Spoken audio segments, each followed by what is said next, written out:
Hey, how's it going, guys? Welcome back to my YouTube channel. My name is Georgie, and I'm your friendly neighborhood anime and manga fan. I love all things anime and all things manga, and I'm here today to do a follow-up video to my previous video discussing chapter 261 of Jujutsu Kaisen.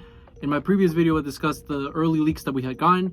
Now it has been a full day. We're in May 23rd, and now we got the full leaks and, the panels and everything. So now I'm going to discuss the true definitive leaks and just pretty much talk about chapter 261 and the shocking revelations, the big spoilers that everybody's been talking about. And trust me, I have a lot to say regarding this week's chapter. Now, before I go any further with this, little breakdown, I just want to give you guys a quick reminder to make sure to subscribe to my YouTube channel so you guys can be up to date with all my anime and manga, as well as all my Jujutsu Kaisen content that I'll be providing in this channel. It really helps out a lot, and I would really appreciate it if you guys could subscribe to my YouTube channel. So if you guys could, please subscribe to my YouTube channel. Now, with all that out of the way, let's get into the discussion pretty much. So, right off the get-go, we had all speculated it's going to be Kenjaku. Is it an illusion? What is it? What is this? A chain shifter? A last-minute character that's shown up? Is it going to be Gojo or not? That was the big takeaway that everybody had been speculating for the previous week. And we come to find out that everybody was wrong, because I did not see anybody online in any online discourse or anything like that say that the person wouldn't have. Everybody was saying it's Kenjaku or Gojo's back. That was it. And we come to find out in this chapter, in 261, that the person, it is Gojo. It is Gojo's body. However, it's not Gojo himself. But also, it's not Kenjaku taking control of Gojo. It's actually Yuta. Now, this was a big shock and revelation. I myself never would have guessed that Gege would have trolled us like this. But at the same time, it's Gege. He loves trolling us. But still, I was like, oh my jaw dropped. I was like, what? Yuta? And the craziest part about it all is that even Sukuna kind of hypes up Yuta as like, oh, I underestimated you. Like, what a shame. I should have you're incredible. He was just like, all right, I will. Like, he's just pretty much praising and glazing Yuta, which is, hey, I'm a Yuta fan, man. I love Yuta. He's great. And this week's chapter really solidified him. I was like, okay, Yuta just built different. And now that he's taken over Gojo's body, really defines the whole build different part. And how this came to be is because apparently once, Yuta cut off Kenjaku's head and he defeated him, he actually fed the head to Rika. And Rika ate it. And thanks to that, she was able to use Kenjaku's ability. Now, the big takeaway is that, okay, Yuta, as much as he can use Kenjaku's ability, he only has a 5-minute limit on it. And then he would just because that's where the curse energy and all that, and like the ability works. So pretty much my takeaway is that, and they even talk about it in the chapter, is that after those 5 minutes, what's going to happen to Yuta? Will he be able to live on as Gojo, but just only through Gojo's body, just as his vessel, kind of like a Jeku kind of thing? Or will he just die as soon as the ability wears off? And that's very interesting, because now, to me, this is just a huge red flag that Yuta's gonna die. And the most embarrassing thing is, I feel, and I genuinely believe this, guys, that Gege brought Gojo back in this sense just so he can kill off Yuta and Gojo again, to get us even more mad. Because you already know the online discourse that's gonna happen when you see Gojo dies again. Everybody's gonna be like, man, you just got to put salt in that wound, didn't you? And to be fair, I actually think it was a genius play by Gege to just fool us all. Now, would I have wanted it to be Kenjaku? Yes, if he betrayed Sukuna and imagine this, guys, this scenario where pretty much Sukuna's already tired, he's wounded, he's at his bare limit, he's about to use up all his curse energy, and then Gojo pulls up, or Kenjaku in Gojo's body, and he's like, hey, and then it's a similar scene where, how Kenjaku absorbed Mahito. What if he does something like that where he absorbs Sukuna? So now you would have the worst case scenario where it would be something along the line, if you could do it. I don't know how, if he would be able to absorb Sukuna or not, because he is a curse after all. So imagine if he was able to absorb Sukuna and be able to use his slashes, plus having Gojo's infinity in his disposal. That would be insane. Literally, nobody would beat him.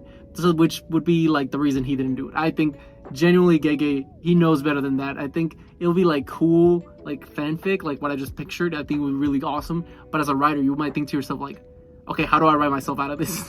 I literally created even a more powerful being by combining Gojo and Sukuna's techniques. So I'm not mad about the Yuta thing. I think it made sense narratively in the story. I do see a lot of people online already complaining about, you know, like, oh, why is it like you confirm Gojo is dead? And it's like, we've been knowing that, but I feel like, you know, people had been coping for months now that, you know, Gojo has been somehow alive, you know, similar to when Toji like beat him and he was gonna come back. Now, a very interesting thing to point out is that maybe, hear me out, what happens if when Yuta's time runs out, right?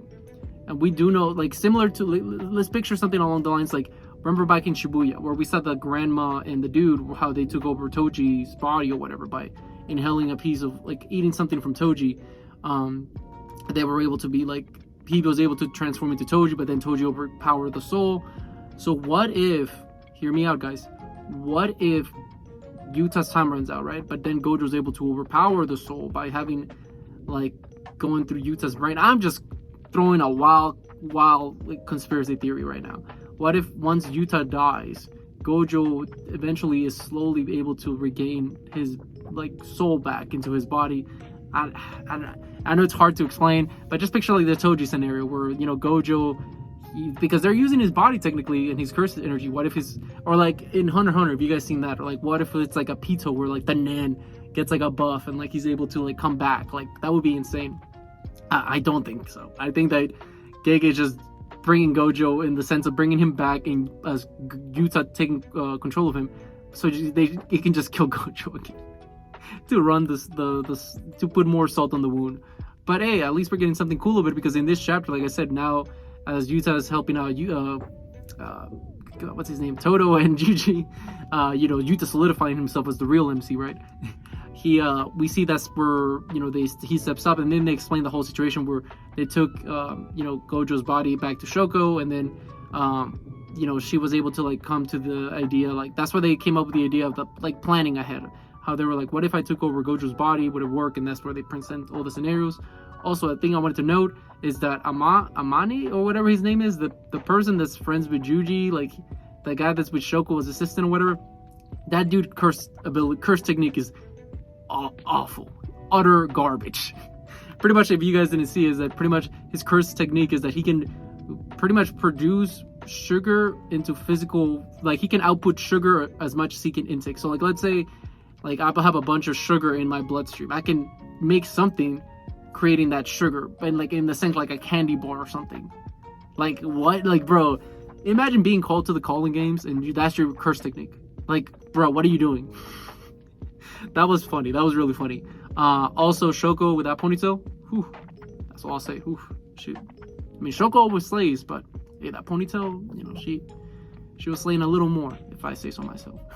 But what happens is, yeah, how that chapter ends is pretty much we see a, you know, Yuta and Gojo's body about to use a domain against Sukuna. They're gonna have a clash, and I think the narrator states something along the lines like Gojo was finally able to, he was starting to realize how to like go pierce through Sukuna's domain, because you know that Sukuna's domain was always destroying Gojo's, because Sukuna's is like literally the greatest domain in the verse.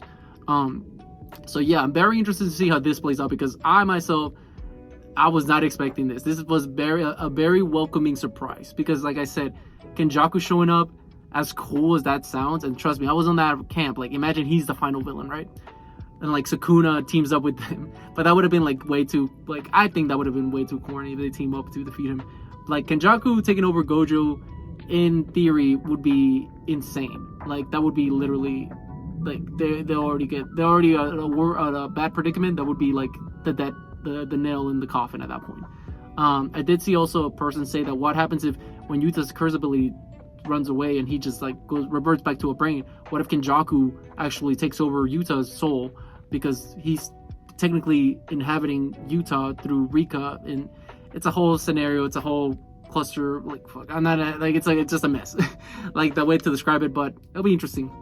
But nonetheless, I thought that this chapter was fantastic, and I can't wait to see how the story goes from here, because now we're setting in like the final climax, and I can't wait to see it. With all that being said, what did you guys think about this week's chapter? Did you guys love it? Did you guys hate it? Did you guys thought it was alright? Whatever you guys thought, let me know in the comment section down below.